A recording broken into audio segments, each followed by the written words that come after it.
Malgré son potentiel tant sur le plan agronomique que nutritionnel, le fonio reste très peu connu et exploité. C'est une céréale originaire d'Afrique et qui est cultivée depuis des milliers d'années. Son aire de culture s'étend du Sénégal au lac Tchad, mais c'est surtout en Guinée, dans les régions montagneuses du Fouta Djallon, ainsi qu'en Gambie, qu'il constitue l'une des bases de l'alimentation des populations. On rencontre le fonio également au Mali, au Burkina Faso, en Côte d'Ivoire, au Nigeria, au Sénégal, au Niger, au Bénin, au Togo, en Guinée-Bissau, etc. C'est une céréale appartenant à la vaste famille des poacées, au même titre que le blé, le riz ou le maïs. L'avoine également. Cette céréale est dite vêtue parce que son grain après abattage reste entouré d'une fine pellicule, un peu comme le riz. Et le produit qu'on obtient quand on n'a pas encore enlevé cette pellicule est appelé fonio paddy ou fonio brut. Il faut savoir que le fonio est une céréale très petite. Il est bien plus petit que les autres céréales habituellement cultivées. Ça veut même dire qu'il ne pèse pas. Si vous prenez 1000 grains de fonio, vous avez à peu près 0,5 grammes. Si vous prenez 1000 grains de maïs, de sorgho, de riz, vous êtes dans les 330 grammes pour le maïs, 27 grammes pour le sorgho et 22 grammes pour le riz. C'est cette petite taille du grain de fonio qui a joué contre sa renommée parce que ça rendait autrefois les opérations de transformation longues et pénibles. Oui, cette difficulté de transformation du fonio a longtemps réduit cette céréale à l'état de céréale marginale. Mais aujourd'hui, des recherches ont permis de mécaniser plusieurs étapes de sa transformation pour mieux le valoriser sur les marchés urbains où il est particulièrement apprécié. Et ces améliorations portent notamment sur le vannage et le décortiquage du fonio. Ce qui fait donc qu'aujourd'hui, le fonio va retrouver de plus en plus ses lettres de noblesse. Et on observe d'ailleurs aujourd'hui un regain d'intérêt autour de la céréale. C'est pourquoi nous vous encourageons à vous intéresser à cette céréale qu'est le fonio, à la cultiver et surtout à travailler à maîtriser les processus de sa transformation.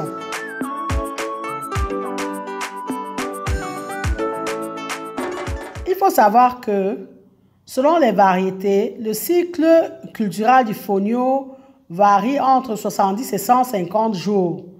C'est un cycle court, qui sont dans les 70 à 85 jours, permettent des récoltes précoces. Dans 70 jours, c'est à peu près 2 mois et demi. 2 mois et demi, maxi 3 mois, le cycle des variétés précoces. C'est une petite plante très rustique qui résiste bien à la sécheresse et aux fortes pluies. Et de ce fait, le fonio est particulièrement adapté au contexte du changement climatique et des défis environnementaux actuels. Donc, c'est pourquoi c'est indiqué de cultiver le fonio. Il est cultivé sous climat tropical, donc avec des saisons sèches bien marquées et avec des températures moyennes de 25 à 30 degrés. On le trouve également en altitude. Il faut savoir que le fonio est cultivé sur des terres légères, sableuses ou caillouteuses, donc un peu rocailleuses quoi, car il est très peu exigeant et s'accommode des sols pauvres ou alors des mauvais terrains. C'est donc une culture robuste qui pousse très bien sur des sols peu profonds et qui sont inappropriés, et ces sols-là seraient inappropriés pour la culture d'autres céréales.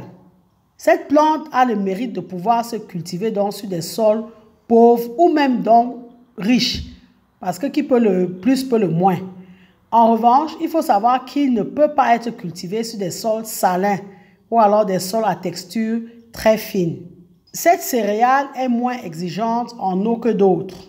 Et vous pouvez cultiver le fonio en rotation.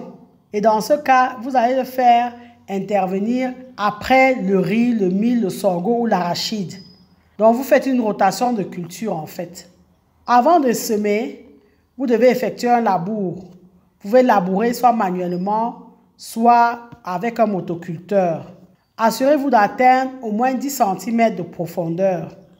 Ayez en tête que le labour au motoculteur va donner de bons résultats et améliorer la performance du fonio. Aux premières pluies, le semis peut se faire à la volée.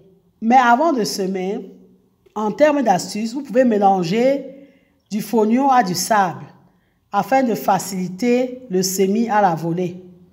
Vous pouvez également faire un semis à la ligne qui va vous faciliter le désherbage et plus tard la récolte. Vous devez par la suite couvrir les graines, soit à la herse, soit à l'aide d'une houe. Sachez que la germination est rapide et l'entretien de la culture se limite à 1 ou 2 sarclages. Vous pouvez faire un premier désherbage du champ 30 jours après le semis et un deuxième 20 jours après le premier désherbage, soit 50 jours après le semis.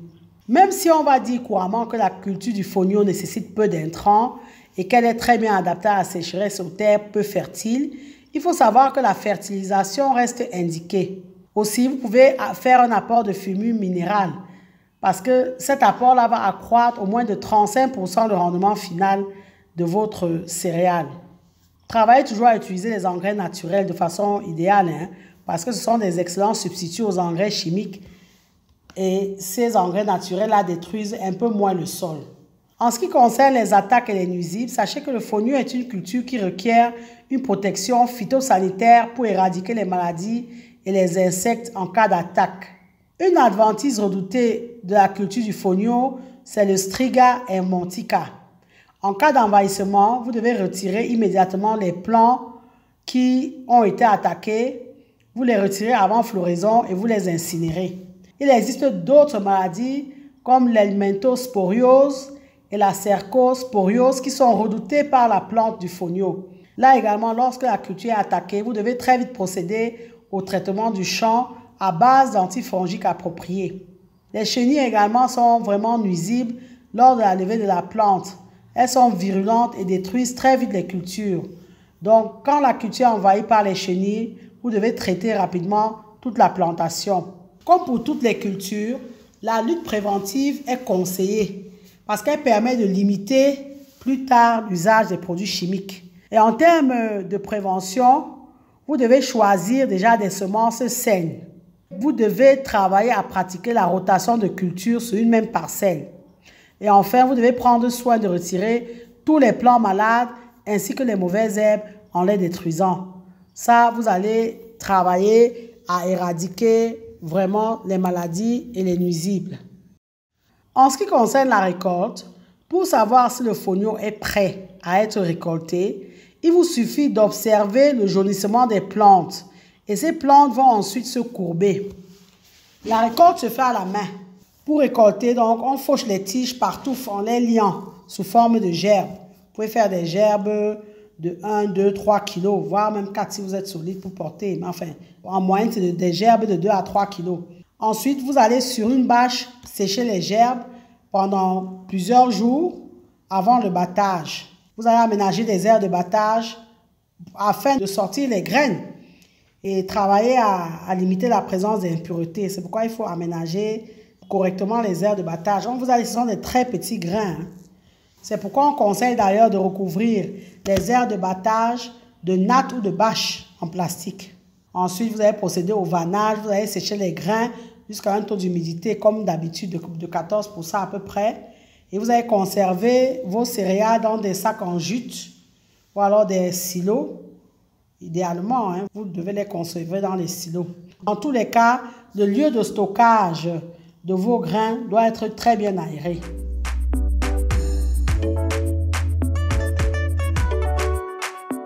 Nous vous encourageons à vous intéresser à la culture du fonio parce que c'est une céréale qui a d'énormes vertus, qui a d'énormes bienfaits. Le fonio, en effet, constitue une alternative très intéressante aux céréales classiques qui composent généralement notre alimentation, dans tout ce qui est blé, maïs, riz, etc. Les petites graines de fonio sont riches en protéines, mais surtout ne contiennent pas de gluten. Donc pour les personnes qui sont allergiques au gluten, c'est la céréale idéale. Et il faut savoir qu'en Afrique, nous négligeons cette céréale, mais sachez qu'elle commence à être appréciée en Occident parce que c'est une céréale qui est digeste, qui a une très bonne saveur et qui a de très grandes qualités nutritionnelles. Donc, nous qui négligeons le fonio là, on va être surpris. Le fonio est léger, facile à digérer et peut être intégré dans de nombreuses recettes à base de céréales, constituant ainsi un ingrédient de choix pour les produits de santé, pour les personnes allergiques au gluten, pour les personnes en mauvaise santé, pour l'alimentation du nourrisson. Et pour la petite histoire, l'idée de faire cette vidéo nous est venue quand on travaillait sur les barres de céréales, sur les barres céréalières. Nous avons constaté effectivement qu'en France et dans d'autres pays européens, il y a énormément de barres céréalières à base de fonio. Et ça nous a interpellés parce que nous avons le fonio ici sur le continent et on ne le consomme pas toujours tant que ça. En plus d'être sans gluten, le fonio regorge de beaucoup de vitamines et de minéraux et c'est une excellente source de protéines végétales. En termes de protéines, effectivement, il contient certains acides aminés essentiels que l'organisme n'est pas capable de synthétiser seul et qui doivent donc être apportés via l'alimentation, à l'instar de la méthionine et de la cystine. De plus, comme la plupart des céréales, c'est une source raisonnable de fibres alimentaires essentielles au bien-être digestif et au confort intestinal. Les fibres contenues dans le fonio sont des fibres douces qui sont généralement bien tolérées du point de vue digestif. D'un point de vue de micronutriments, donc, le fonio contient une bonne quantité de fer et est globalement plus riche en vitamines et minéraux que les céréales raffinées classiques. Et parmi ces nutriments, on va retrouver les vitamines du groupe B, on va retrouver le calcium et le phosphore. Et ce sont des éléments qui sont indispensables au fonctionnement de nos cellules.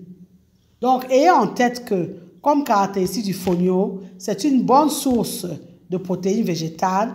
Le fonio est riche en glucides. Il a un index glycémique modéré. C'est pourquoi on dit qu'il est indiqué pour les personnes souffrant de diabète. Il est naturellement sans gluten, donc pour les personnes allergiques au gluten. Et il est source de fibres.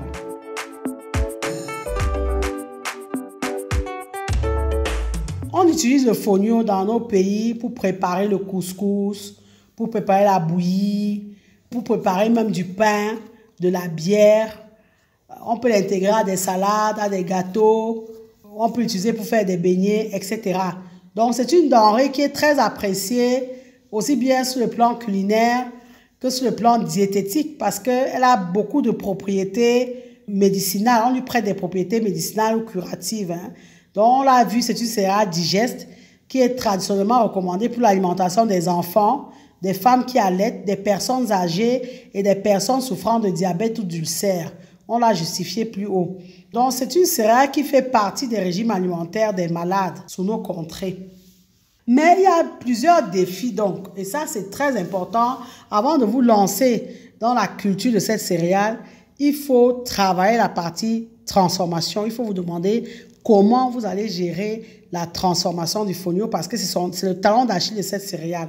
Effectivement, comme on l'a dit en introduction de cette vidéo, l'un des obstacles majeurs qui a empêché la hausse de la production de fonio et son intérêt, c'est sa longue et difficile transformation. C'est une céréale qui est longue à transformer et qui est difficile à transformer. Ce petit grain-là est traditionnellement décortiqué et moulu par un travail fastidieux effectué à la main via un pilon et un mortier.